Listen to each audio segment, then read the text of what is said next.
பேசாம இருந்தாலும் மனசோட மனசாக பேசிய ஒரு காலம், தூரத்தில் இருந்தாலும் தொடர்ந்து உன் அருகிலே குலவிய ஒரு காலம். இன்று நானும் ஓரத்தில்,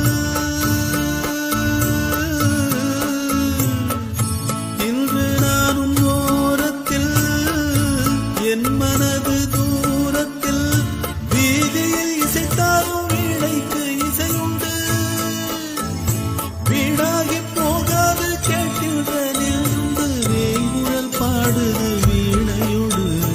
உன் குத்தம்மா என் குத்தம்மா, யார நானும் குத்தம் சொல்ல, இது உன் குத்தம்மா என் குத்தம்மா.